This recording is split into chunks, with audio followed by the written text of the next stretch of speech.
Hello everyone, Andy Schwab here with your Northern Ag TV. The Montana Fish and Wildlife Commission recently finalized their wolf hunting and trapping regulations during a lengthy meeting where commissioners heard some passionate comments from people all around the country. The commission actually received over 1,100 pages of public comments regarding the species management, and at the end of the day, the commission set this year's wolf hunting and trapping quota at 458 wolves. Montana Farm Bureau Federation State Governmental Affairs Coordinator Karli voiced some strong support for the move, saying that the state's management is key to balancing both numbers and protecting ranchers.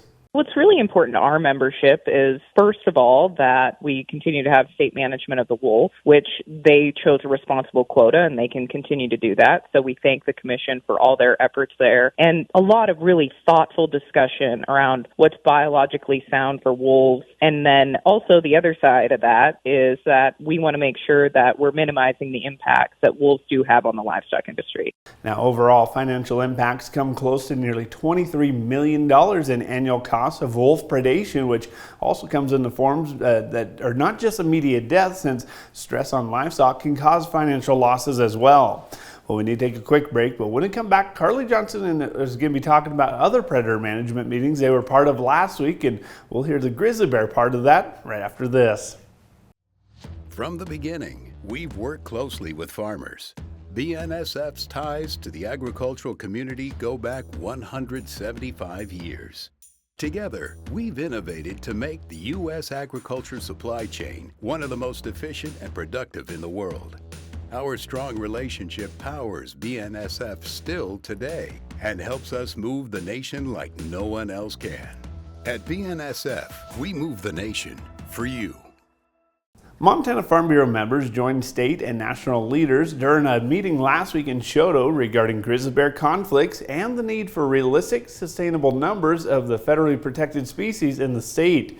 That meeting included Montana Governor Greg Gianforte, Montana Fish and Wildlife Parks Director Chrissy Clark, and Josh Coursey, Senior Advisor to the Director of the U.S. Fish and Wildlife Service, who does hail from my home state of Wyoming, and MFBF State Governmental Affairs Coordinator Karli told me it's great to see and hear somebody of an advisor position who knows the impacts of grizzlies firsthand.